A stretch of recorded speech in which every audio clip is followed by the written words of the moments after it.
जैसे ही मैं इस स्विच को ऑन करता हूं वैसे ही एक करंट फ्लो करना चालू कर देती है और ये फैन ये स्पिन करने लगता है। तो इसके अंदर होता है एक डिवाइस जो कि इलेक्ट्रिसिटी को कन्वर्ट कर सकता है रोटेशन मोशन में, और इसे हम बुलाते हैं इलेक्ट्रिक मोटर। और इसका इस्तेमाल हम काफ़ी जगह करते हैं, वॉशिंग मशीन में, ड्रिलिंग मशीन में, यहाँ तक कि इलेक्ट्रिक कार में भी। लेकिन यार बड़ा सवाल ये है कि देखो, करंट तो होता है फ्लो ऑफ इलेक्ट्रॉन्स, तो यार ये छोटे छोटे इलेक्ट्रॉन्स ये इस बड़े से पंखे को स्पिन कैसे कर पा रहे हैं? तो असल में सीक्रेट होता है मैग्नेट्स का। देखो, पिछले वीडियो में हमने देख रखा है कि अगर हम एक करंट कैरिंग कंडक्टर को एक मैग्नेटिक फील्ड में डालें तो ये एक पुश महसूस करेगी, एक फोर्स फील करेगी। अब इलेक्ट्रिक मोटर्स ये इसी फोर्स का इस्तेमाल करके करंट कैरिंग कंडक्टर को स्पिन करवाते हैं। आओ देखते हैं कैसे। तो इसके लिए मैंने ले लिया है कुछ मैग्नेट्स को, जिनके कारण की होने वाला है मैग्नेटिक फील्ड। और अगर इसमें हम डालेंगे एक करंट कैरिंग वायर को तो वो एक फोर्स को एक्सपीरियंस करने वाला है। अब देखो, वैसे इस केस में मैं एक सिंगल करंट कैरिंग वायर के बजाय एक रेक्टेंगुलर करंट कैरिंग लूप का इस्तेमाल करने वाला हूं, जो कि कुछ ऐसा दिखेगा रेक्टेंगल के शेप में। वैसे तो मैं किसी भी शेप का इस्तेमाल कर सकता था, लेकिन रेक्टेंगुलर लूप को समझना ये थोड़ा आसान पड़ जाता है। अब हाँ, वैसे तुम्हारे दिमाग में एक सवाल उठ रहा होगा कि राम, यहाँ पे एक सिंगल करंट कैरिंग वायर के बजाय तुमने रेक्टेंगुलर लूप का इस्तेमाल क्यों किया है? तो देखो, ये तुम्हें क्लियर हो जाएगा थोड़े ही देर बाद, अभी के लिए तुम घबराना मत।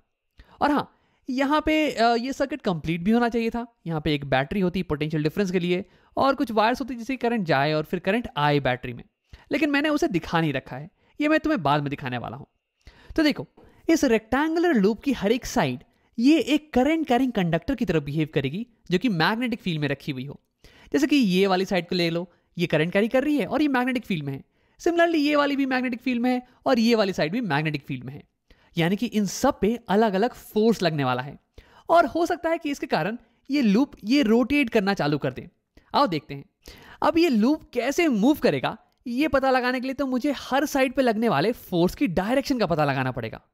और इसके लिए हम इस्तेमाल करने वाले हैं फ्लेमिंग के लेफ्ट हैंड रूल का, जो कि कहता है कि अपने लेफ्ट हैंड की तीनों उंगलियों को कुछ ऐसे खोलना कि ये एक दूसरे के परपेंडिकुलर हो। तो उसके बाद थंब तुम्हें फोर्स की डायरेक्शन बताएगी, फोर फिंगर मैग्नेटिक फील्ड की डायरेक्शन बताएगी, और मिडिल फिंगर ये करंट की डायरेक्शन बताएगी, FBI।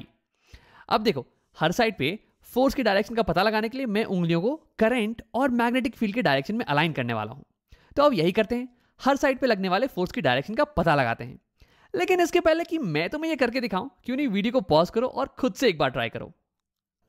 अब अगर तुमने ट्राई कर लिया तो देखते हैं। सबसे पहले इस पिंक वायर पे लगने वाले फोर्स का पता लगाते हैं। तो देखो, यहां पे करंट जा रहा है अंदर की तरफ, तो यानी कि मेरी मिडिल फिंगर ये अंदर की तरफ पॉइंट करनी चाहिए। और यहाँ पे मैग्नेटिक फील्ड ये लेफ्ट डायरेक्शन में, तो यानी कि फोर फिंगर ये लेफ्ट डायरेक्शन में पॉइंट करेगा। तो फिर अगर मैं अपने लेफ्ट हैंड को अलाइन करूं तो फिर ये कुछ ऐसा दिखने वाला है। देखो, यहाँ पे थंब ये ऊपर की तरफ पॉइंट कर रही है, यानी कि पिंक वायर पे फोर्स ये ऊपर की तरफ लग रहा होगा। अब अगर मैं सेम चीज इस ब्लू वायर के साथ करूं तो यहाँ पे मुझे कुछ ऐसा दिखने वाला है। देखो, हमारी थंब ये नीचे की तरफ पॉइंट कर रही है, यानी कि ब्लू वायर पे फोर्स ये नीचे की तरफ लग रहा होगा। अब आप बात करते हैं इस वायर की। देखो, इस केस में करंट ये राइट जा रहा है और मैग्नेटिक फील्ड ये लेफ्ट जा रही है। तो यार, यानी कि करंट और मैग्नेटिक फील्ड ये दोनों ही एक दूसरे के पैरेलल हैं। अब याद करो कि हमने पिछले एक वीडियो में पढ़ रखा है कि अगर करंट और मैग्नेटिक फील्ड ये दोनों पैरेलल हो जाएं तो यानी कि इस केस में कोई भी फोर्स नहीं लगने वाला है। तो यानी कि इस समय इस वायर पे तो कोई भी फोर्स नहीं लग रहा है। सिमिलरली इस वायर पे भी, यहाँ पे भी करंट और मैग्नेटिक फील्ड ये एक दूसरे के पैरेलल हैं। तो यानी कि इस केस में हमारी कॉइल पे केवल दो ही फोर्स लग रहे हैं, इस पे ऊपर की तरफ, इस पे नीचे की तरफ। अब मैं इसे दिखा देता हूं कुछ ऐसे। तो अब क्या तुम अंदाजा लगा सकते हो कि हमारी कॉइल ये कैसे मूव करने वाली है? तो इसे दिखाने के लिए मेरे पास एक वीडियो है। देखो, यहां पे मैंने एक बोर्ड को ले लिया है और मान लो कि ये हो गई रेक्टेंगुलर कॉइल। तो यानी कि इस साइड पे फोर्स लग रहा है ऊपर की तरफ और इस साइड पे फोर्स लग रहा है नीचे की तरफ। तो ये कॉइल कुछ ऐसे स्पिन करने लगेगी। देखो, यहां पे स्पिनिंग हो रही है क्लॉकवाइज डायरेक्शन में। तो यानी कि हमारे केस में भी हमारी कॉइल ये क्लॉकवाइज डायरेक्शन में स्पिन करने लगेगी, कुछ ऐसे। अब देखो, अभी तक तो इस वायर पे लगने वाला फोर्स और इस वायर पे लगने वाला फोर्स ये बिल्कुल ही सेम रहने वाले हैं, क्योंकि देखो, अभी भी इस वायर पे करंट ये अंदर की तरफ जा रही है और मैग्नेटिक फील्ड ये अभी भी लेफ्ट की डायरेक्शन में है। तो यानी कि फोर्स ये अभी भी ऊपर की तरफ होने वाला है। सिमिलरली इस पे फोर्स ये अभी भी नीचे की तरफ होने वाला है। लेकिन तुम अभी ये सोच सकते हो कि राम, ये वाला वायर ये तो अब मैग्नेटिक फील्ड के पैरेलल नहीं रहा। पहले ये पैरेलल था तो इसलिए इस पे कोई भी फोर्स नहीं लग रहा था, लेकिन अब तो यार ये कुछ एंगल बना रहा है। तो यानी कि इस पर कुछ ना कुछ फोर्स लगना चाहिए। तो हाँ, तुम बिल्कुल सही हो। और सिमिलरली इस वायर पे भी अब कुछ ना कुछ फोर्स लगना चाहिए।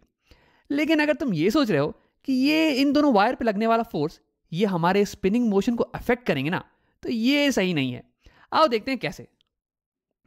तो अगर मैं इस वायर पे फ्लेमिंग का लेफ्ट हैंड रूल लगाऊं, तो देखो यहां पे मैग्नेटिक फील्ड ये लेफ्ट डायरेक्शन में जा रही है और हमारी करंट ये थोड़ी नीचे के डायरेक्शन में पॉइंट कर रही है।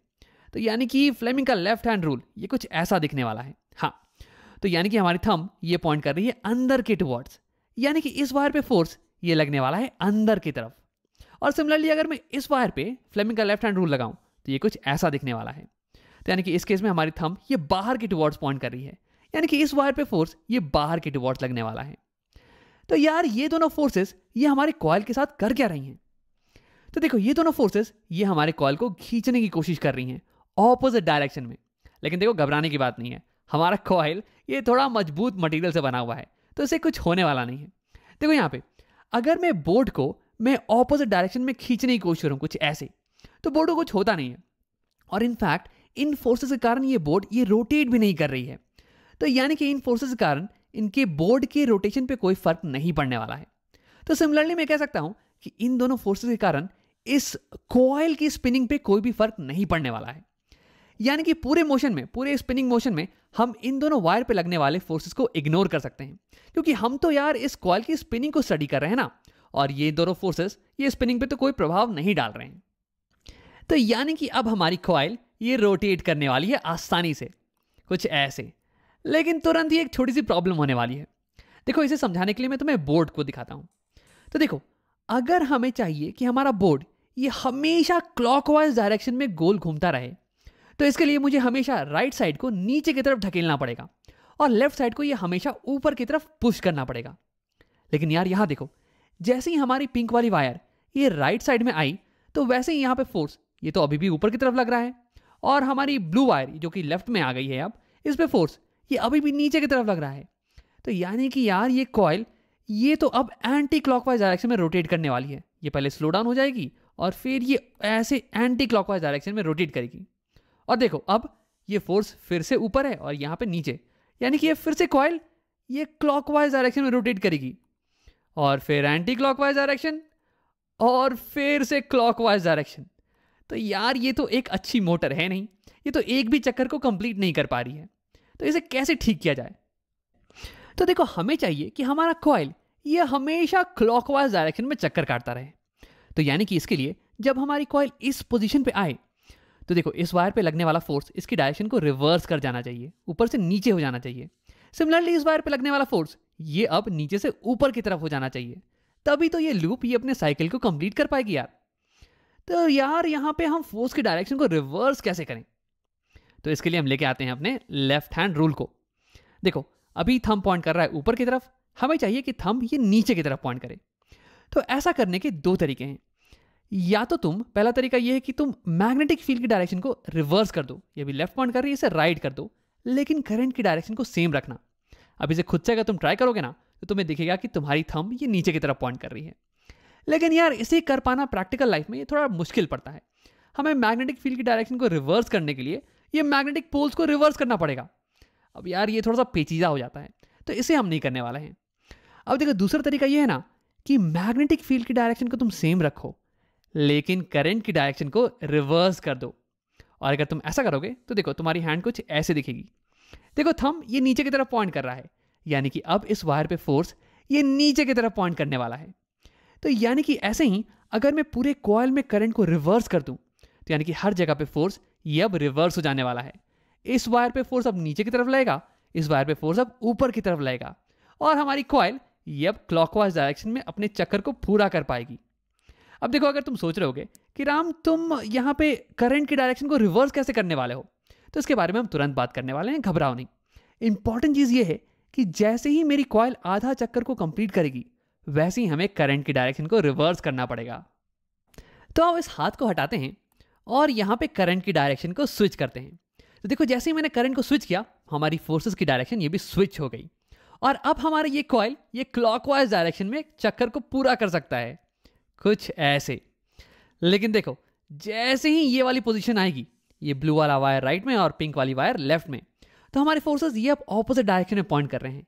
ये राइट में फोर्स ऊपर है, लेफ्ट में फोर्स नीचे है। तो यार अब तो हमारी कॉइल ये कंटिन्यू नहीं कर सकती है। तो यहाँ पे हमें सेम चीज़ को करना पड़ेगा। हमें यहाँ पे करंट को फिर से स्विच करेंगे और हमारे फोर्सेस ये स्विच हो जाने वाले हैं और फिर हमारी कॉइल ये कंटिन्यू करने वाली है रोटेट करना। तो यानी कि अगर हम हर आधे साइकिल के बाद करंट की डायरेक्शन को स्विच कर देना तो फिर फोर्स की डायरेक्शन भी स्विच हो जाने वाली है और हमारा ये लूप ये कंटिन्यूसली रोटेट करता रहेगा क्लॉकवाइज डायरेक्शन में। तो यहाँ पे हमने इलेक्ट्रिसिटी को कन्वर्ट कर दिया है रोटेशन मोशन में। अब हाँ, वैसे ही इस एनिमेशन में मैं हमेशा इसे पॉज कर दे रहा हूँ जब भी करंट स्विच कर रही है ताकि तुम इसे क्लियरली देख पाओ, लेकिन असलियत में ये कंटिन्यूसली होता रहता है। अब देखो एक आखिरी चीज, हम कैसे इस कॉइल को एक बैटरी से कनेक्ट करें ताकि इसमें हमेशा एक करंट फ्लो करता रहे, और हम ये कैसे हासिल करें कि हर आधे साइकिल के बाद इस कॉइल में करंट की डायरेक्शन ये स्विच कर जाएगी ताकि ये कंटिन्यूसली क्लॉकवाइज डायरेक्शन में गोल घूमता रहे। तो इसके लिए मेरे पास यहाँ पे एक बैटरी और ये कनेक्टेड है कुछ वायर से। अब मैं इन वायर्स को डायरेक्टली ज्वाइन कर देने वाला हूँ अपने कॉइल से, कुछ ऐसे। अब जैसे ही ये कनेक्शन पूरा होगा वैसे ही कॉइल में करंट फ्लो करने लगेगी और ये कॉइल रोटेट करना चालू कर देगी। लेकिन देखो इस कॉइल के साथ साथ ये वायर्स ये भी रोटेट करने लगेंगे और ये उलझने लगेंगे कुछ ऐसे।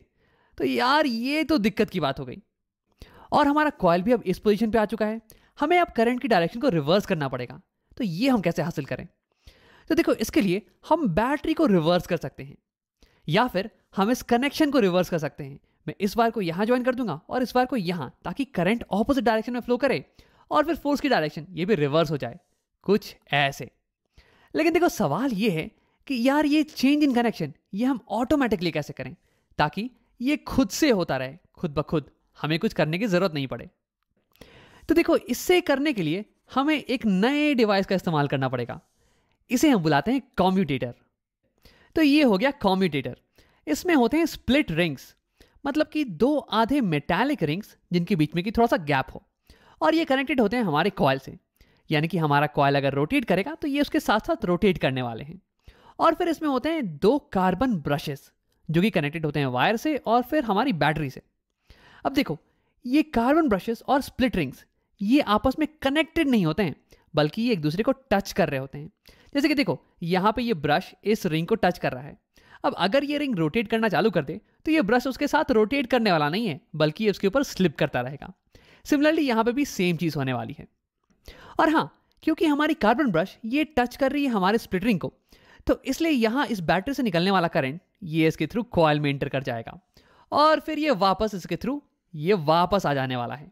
तो यानी कि इस सेटअप की मदद से हमारे कॉइल में कंटिन्यूसली करंट फ्लो कर सकती है। और हाँ, ये अब रोटेट करना चालू कर देगा कुछ ऐसे।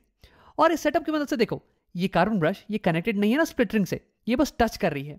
तो इसलिए जब ये कॉइल रोटेट करेगा तो हमारी वायर्स ये इसके साथ साथ रोटेट नहीं करने वाली हैं, ये उलझने वाली नहीं है। तो अब यहाँ पे एक प्रॉब्लम तो सॉल्व हो गई। अब आखिरी प्रॉब्लम ये है कि कैसे ये सेटअप हर आधी साइकिल के बाद कॉइल में करंट की डायरेक्शन को रिवर्स कर देता है। तो देखो अभी ये पिंक वाली स्प्लिट रिंग ये कनेक्टेड है बैटरी के इस टर्मिनल से, पॉजिटिव टर्मिनल से, और ब्लू वाली स्प्लिट रिंग ये कनेक्टेड है बैटरी के नेगेटिव टर्मिनल से। लेकिन ध्यान देना आधे साइकिल के बाद क्या होता है, ये जब हमारी कॉइल ये इस पोजीशन पे आ जाए तो देखो ये पिंक वाली स्प्लिट रिंग ये अब इस ब्रश के साथ कांटेक्ट में है, यानी कि बैटरी के नेगेटिव टर्मिनल के साथ, और ये ब्लू वाली रिंग ये बैटरी के पॉजिटिव टर्मिनल के साथ कांटेक्ट में है। तो यानी कि अब करंट ये ऐसे जाएगा और ये कॉइल में ऐसे एंटर करने वाला है, ऐसे, यानी कि ऑपोजिट डायरेक्शन में, और फिर ये ऐसे निकल के ये वापस आ जाने वाला है। यानी कि कॉइल में करंट की डायरेक्शन ये रिवर्स हो चुकी है कुछ ऐसे। तो यानी कि फोर्स की डायरेक्शन ये भी रिवर्स हो जाएगी और इसका मतलब कि हमारा कॉइल ये क्लॉकवाइज डायरेक्शन में रोटेट करना कंटिन्यू करेगा कुछ ऐसे। लेकिन कब तक? ये देखो ये फिर से कांटेक्ट यहाँ पे चेंज। हाँ देखो ये पिंक वाली रिंग ये अब फिर से वापस से कांटेक्ट में आ गई है पॉजिटिव टर्मिनल के साथ, और ये ब्लू वाली रिंग ये कांटेक्ट में है अब नेगेटिव टर्मिनल के साथ। तो देखो ये करंट ऐसे गया, ये ऐसे एंटर, और ये वापस से ऐसे उल्टे डायरेक्शन में, यानी ये करंट ये फिर से रिवर्स हो गया है और फोर्स भी रिवर्स, और फिर ऐसे ही हमारी कॉइल ये कंटिन्यूसली ये रोटेट करती रहेगी। और देखो सबसे इंपॉर्टेंट बात ये है कि यहाँ पे कनेक्शन में चेंज ये खुद से हो रहा है, हम बाहर से कुछ भी नहीं कर रहे हैं। तो यानी कि कॉम्यूटेटर की मदद से हमने एक कंप्लीट मोटर एक्शन को हासिल कर लिया है। तो इस वीडियो में हमने देखा कि एक मोटर में होते हैं कुछ मैग्नेट्स और एक करंट कैरिंग कॉइल। और ये मैग्नेटिक फील्ड इस कॉइल को पुश करने वाली है, इसे रोटेट करवाने वाली है।